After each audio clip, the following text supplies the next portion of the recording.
एक तरफ पार्लियामेंट का उद्घाटन प्रधानमंत्री नरेंद्र मोदी ने रीति रिवाज के साथ किया, तो वहीं इस पूरे मुद्दे को लेकर विपक्ष जो है वो पूरी तरह से हमलावर है।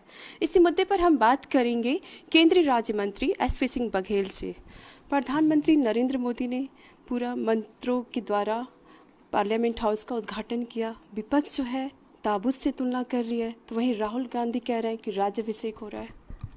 बहुत पहले रामचरितमानस में गोस्वामी तुलसीदास जी ने कहा था कि जाकी रही भावना जैसी प्रभु मूरत देखी दिन तैसी।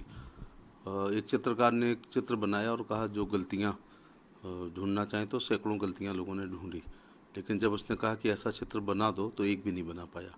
तो ये जो मैं प्रधानमंत्री जी का आभार और बधाई कई मामलों में देना चाहूँगा। एक ये कि बहुत कम समय में कॉस्ट रिवाइज नहीं हुई और 28 महीने में उन्होंने दुनिया का सबसे खूबसूरत, भव्य, अलौकिक, आश्चर्यजनक किंतु सत्य, हाईटेक उन्होंने पार्लियामेंट बना करके और लोकार्पण आज किया। और उस दिन के लिए बधाई देना चाहूँगा कि हमारे वीर सावरकर जी देश को आज़ाद कराने के लिए और डेमोक्रेसी के लिए ही, लोकतंत्र के लिए काला पानी उनका हुआ, जवानी के बेहतरीन दिन उन्होंने जेल में गुजारे, उनके जन्मदिवस पर राष्ट्र को समर्पित किया।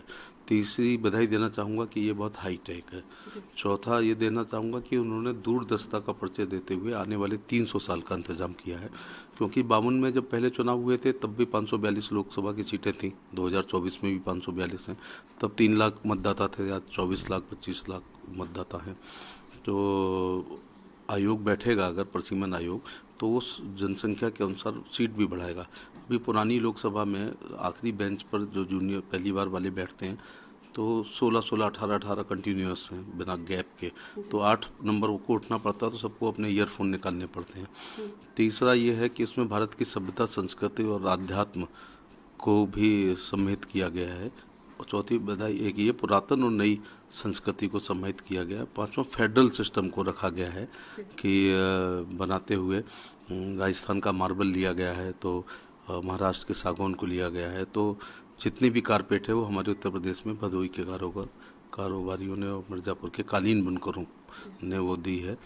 और दूसरा ये है कि हमारा राष्ट्रीय पक्षी मोर है, तो लोकसभा में मैं आज देख रहा था मोर को की थीम रही है, तो राज्यसभा में कमल हमारा राष्ट्रीय पुष्प है। तो जो ये आरजेडी ताबूत कर रहे हैं, तो मुझे लगता है कि एक मुहावरा है ना, कि मुझे लगता है कि जब मोदी जी के नेतृत्व में चुनाव जब होंगे तो ये आरजेडी के लिए उनके ताबूत में आखिरी कील होगी, जिसको उन्होंने ताबूत दिखाया है।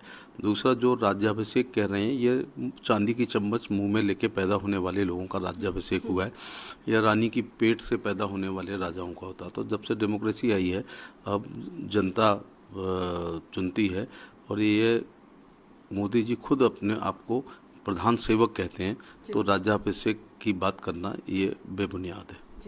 प्रधानमंत्री नरेंद्र मोदी की पर्सनल प्रॉपर्टी नहीं है, देश की जनता का पैसा लगा है, लोकतंत्र का मंदिर है ये। तो विपक्ष जो है लगातार हमलावर है इस पूरे मुद्दे को लेकर। 20 दलों ने बाइकआउट किया है, इसको लेकर आप क्या कहेंगे? चाचा चाणक्य ने बहुत साल पहले कहा था कि यदि कोई राजा बहुत लोकप्रिय होगा, जैसे मोदी जी आज वैश्विक लीडरशिप है, तो उनके दुश्मन के दुश्मन हमारे दोस्त के सिद्धांत पर दुरभी समझौते और संधियां किया करेंगे। जैसा गठबंधन सपा बसपा का लोकदल का 2019 में हुआ, तो ऐसे ही गठबंधन जो है केवल लोकप्रियता से घबरा करके हो रहे हैं। ये गठबंधन चलते नहीं है। 77 का मर्जर नहीं चला, जिसमें 85 सीटें आई थी जनता पार्टी की, और इंदिरा गांधी जी और संजय गांधी हारे थे, लेकिन ऐसा गठबंधन 26 महीने चला 2 प्रधानमंत्रियों के साथ, मुरारजी भाई और चरण सिंह। फिर ऐसा ही एक गठबंधन 1989 में हुआ, जनता दल के रूप में शेप हुई, बीपी सिंह साहब और चंद्रशेखर जी को मिला के 2 प्रधानमंत्री होने के बाद 16 महीने चला। फिर ऐसा ही गठबंधन 1996 में हुआ, जिसमें देवगौड़ा साहब और गुजराल साहब मिला करके 16 महीने चला था। ऐसा ही गठबंधन सपा बसपा का 1993 में हुआ था, जिसमें मायावती जी 4 महीने मुख्यमंत्री रही थी और मुलायम सिंह जी 16 महीने रहते। और ऐसा ही गठबंधन 2019 के चुनाव में यूपी के हिसाब से सबसे बड़ा गठबंधन हुआ सपा बसपा का, लेकिन वो 35 दिन चला। उसके बाद मायावती जी ने कहा कि अखिलेश यादव ने हमसे वोट ले लिए, लेकिन हमें वोट ट्रांसफ़र नहीं किए। तो जब बिना नीति के, बिना सिद्धांत के, बिना कार्यक्रम के गठबंधन होते हैं, तो ये उस बाढ़ जैसा गठबंधन है। जब बाढ़ आती है तो सांप और नेवला और चूहा और सांप ये सब एक पेड़ पे अपनी जान बचाते हैं, फिर उस पानी का इंतज़ार करते हैं कि ये बाढ़ समाप्त हो। तो ये मोदी जी की जो तूफानी लोकप्रियता की सुनामी चल रही है, उससे डर करके बेमेल गठबंधन हो रहे हैं। जब बेमेल विवाह होता है तो हनीमून भी पूरी नहीं मना पाता है। लगातार ये मुद्दा भी उठाते रहे हैं कि राष्ट्रपति को बुलाया नहीं गया, उनसे उद्घाटन नहीं कराया गया। महामहिम राष्ट्रपति जी ने आज अपने शुभकामनाओं संदेश में बहुत चीज़ें स्पष्ट की है, तो ये विवाद का विषय होना ही नहीं चाहिए।